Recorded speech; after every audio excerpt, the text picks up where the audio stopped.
First things first, I'ma say all the words inside my head. I'm fired up and tired of the way that things have been. Oh.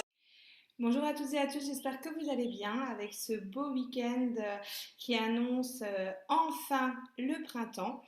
Alors pour ce week-end justement, j'avais envie d'une note sucrée et pour aujourd'hui, je vais vous proposer une recette facile, rapide, avec le fruit du moment qui est la fraise. Alors je vous propose de réaliser une tarte sans cuisson à la fraise. L'avantage de cette recette, c'est que vous pouvez la décliner tout au long de l'année avec les fruits de saison. Alors aujourd'hui, c'est la fraise. On sera sur le melon, la pêche, l'abricot au mois de juillet et août. À chaque mois, son fruit, et ben vous pouvez réaliser la même recette pour faire une recette rapide sans utiliser votre four. First things first, I'ma say all the words inside my head. Je vais commencer par mettre dans mon bol 80 g de beurre. Dans la recette, on parle de beurre demi-sel. Moi, je n'en avais pas, je suis restée sur du beurre doux. Le beurre demi-sel peut apporter une touche supplémentaire à votre recette en saveur. Maintenant, le beurre doux fera l'affaire. On me le demande déjà fondu. Moi, il n'était pas fondu, j'ai sorti du frigo. Je vais donc fondre mon beurre pendant 3 minutes environ à 60 degrés sur la vitesse 2. Mon beurre est fondu, je racle un petit peu les parois et là je retourne dans ma recette pour ajouter mes biscuits. En fait, pourquoi il n'y a pas de cuisson? C'est parce que vous allez utiliser des biscuits pour faire la base de votre tarte à la fraise. Alors dans la recette, on parle de spéculoos. Moi personnellement, j'aime la cannelle, mais je trouve que le mélange cannelle et fraise, c'est pas mon truc. Donc je préfère partir sur des biscuits de type petit beurre, qui sont beaucoup plus basiques au niveau goût, mais qui apportent quand même ce côté croquant. Donc dans mon bol avec mon beurre fondu, je vais rajouter 250 g de petit beurre ou de spéculoos au choix. Bien évidemment, vous avez envie de les faire vous-même, faites-les vous-même, hein, c'est pas un souci. L'objectif, c'est d'avoir un sablé qui vous permette d'avoir donc cette base avant de rajouter le reste des ingrédients. Mes 250 g de petit beurre sont dans le bol avec mon beurre.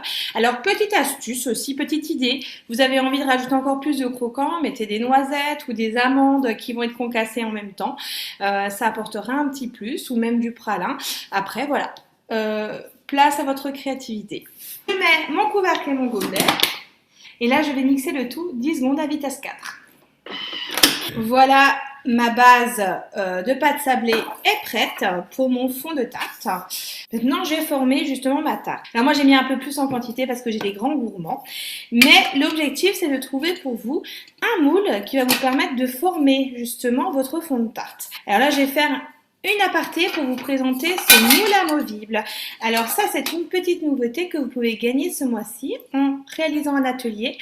Lors de l'atelier, de vos invités présents ou vous-même reprenez un atelier à nouveau, et bien ce moule amovible est à vous. Donc pour faire bien sûr tous vos gâteaux, vos génoises et donner une belle forme ou faire une charlotte, ainsi de suite. L'avantage, c'est que vous pouvez démouler votre gâteau facilement. Alors là, aujourd'hui, j'ai un peu plus de fond de tarte, donc du coup, j'ai décidé de prendre mon moule à charnière. Voilà, donc celui-ci, c'était pour vous le montrer. Et comme j'ai des grands gourmands à la maison, j'ai pris mon moule à charnière qui va me permettre ici de rajouter la pâte obtenue dans mon moule. J'ai donc rajouté la pâte obtenue dans mon moule et à l'aide d'une cuillère, je vais ici donc compacter en fait ma pâte. Alors si vous avez encore des gros morceaux, vous pouvez encore mixer un peu plus longtemps pour avoir vraiment quelque chose en poudre. Là, j'ai encore quelques gros morceaux, c'est pas grave. Voilà. Si maintenant cet été, vous faites la même base de tarte, pour par la suite au-dessus, à la place des fraises, mettre des abricots. Moi, je vous conseille dans votre fond de tarte de rajouter un petit peu de romarin, parce que le romarin se marie très bien avec l'abricot. Ou pourquoi pas de la lavande, vous voyez, ça va parfumer votre fond de tarte et ça ira très bien avec vos fruits sur le dessus. Donc là, vous voyez, je tasse. Et avec l'avantage, c'est qu'avec le beurre fondu, mon fond de tarte va se former de nouveau en dur puisque je vais le réserver au frigo le temps de faire le reste de ma garniture. Mon tarte est prêt, je le mets au frigo le temps de réaliser le reste. First things first, I'ma say all the words inside my head. Après avoir lavé mon bol, je vais rajouter dans mon bol 50 g de sucre et le zeste d'un citron jaune. Alors pareil, hein, là on est sur du citron jaune, mais vous pouvez également utiliser un citron vert, prendre d'autres agrumes. Il y a la bergamote aussi, hein, qui est sympa, qui peut parfumer pas mal. Voilà, il y a plein d'idées. Alors tout à l'heure, je vous parlais du romarin dans votre base pour le fond de tarte, mais vous pouvez très bien infuser aussi la crème qu'on va utiliser tout à l'heure pour pouvoir la parfumer, ou la lavande. Et voilà, il y a de très belles idées à faire. J'insère mon couvercle et mon gobelet. Et là, on va mixer le tout 10 secondes à vitesse 10. Mon sucre glace au citron est prêt. Avec un petit peu les parois à l'aide de la spatule. Là, j'insère mon fouet. Je rajoute 250 g de mascarpone. Dans cette recette, il n'y a que de la mascarpone. Je trouve, notamment lorsque vous avez votre fond de tarte, que la mascarpone est un peu léger au niveau de la base. Parce que l'objectif, c'est d'avoir votre fond de tarte, votre mascarpone et vos fruits sur le dessus. Si vous voulez faire une belle décoration, alors soit vous doublez la mascarpone. Moi, ce que je vais faire une chantilly mascarpone crème parce que je trouve qu'on manque un petit peu de matière pour pouvoir réaliser une belle décoration. Donc du coup, je vais rajouter la même quantité que de la mascarpone de crème. Alors là, j'ai pris toujours la même, hein, l'Alsace lait, label rouge, 32% de matière grasse, et je vais y mettre dans mon bol 250 g de crème en plus qui n'est pas dans la recette. Souvenez-vous, on met le couvercle, mais comme il y a le fouet dans le bol, je ne mets pas le gobelet puisque je veux qu'un maximum d'air puisse rentrer pour fouetter ma crème en chantilly avec la mascarpone. Pour éviter de refaire la déco, je positionne mon panier de cuisson au-dessus qui permettra à l'air de rentrer tout en évitant de refaire la déco autour de votre Thermomix. Et là, je suis partie pour 1 minute à vitesse 3. Il se peut que ça nécessite un petit peu plus de temps pour figer. Bien sûr, là, je n'ai plus de projection. Je vérifie continuellement la prise de ma chantilly mascarpone. Parce que ça peut aller très vite. Tout dépend de la température de vos ingrédients.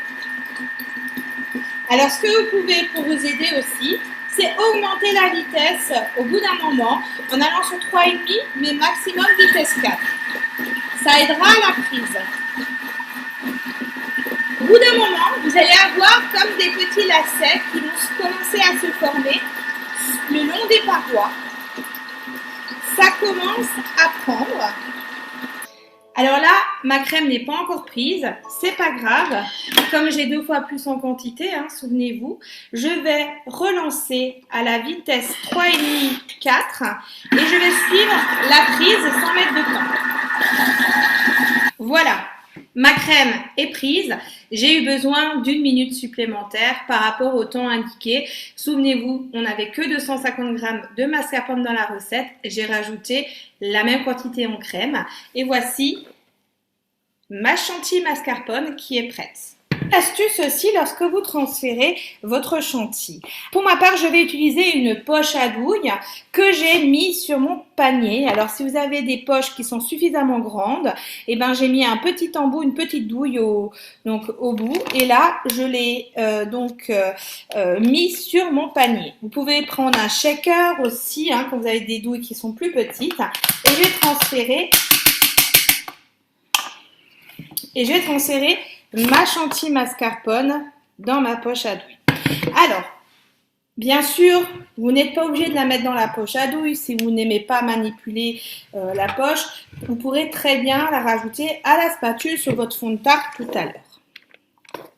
Une fois ma crème transvasée dans ma poche à douille, je vais à l'aide de votre spatule ou ici j'utilise une corne et je vais justement mettre ma crème dans la poche. Voilà, ma crème est transférée. Elle n'entend plus que la déco et je vais ici fermer le bout de ma poche à douille, utiliser mon panier pour réserver ma crème au frigo.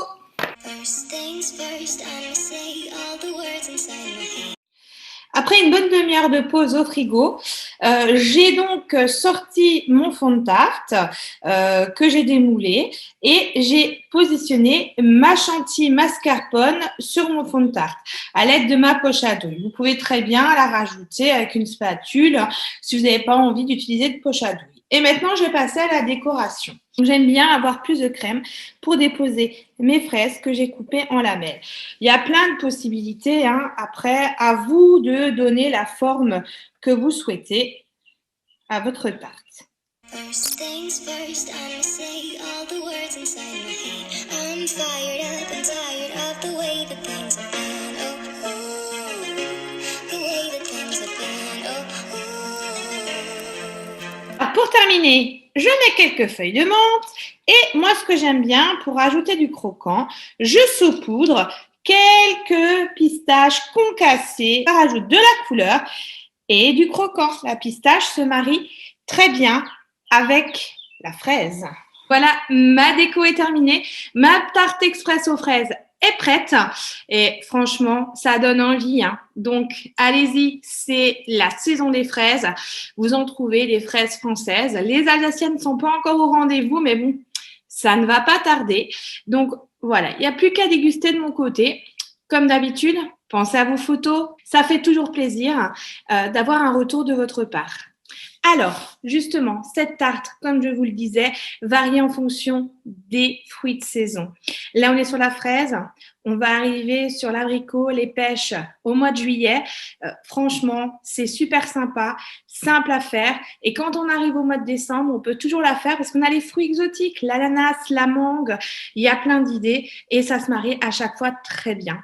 Alors bon, moi je dirais, il n'y a plus qu'à. À vous de jouer. Et je vous dis à très bientôt. Au revoir. First things first, I'ma say all the words inside my head. I'm fired up and tired of the way that things have been.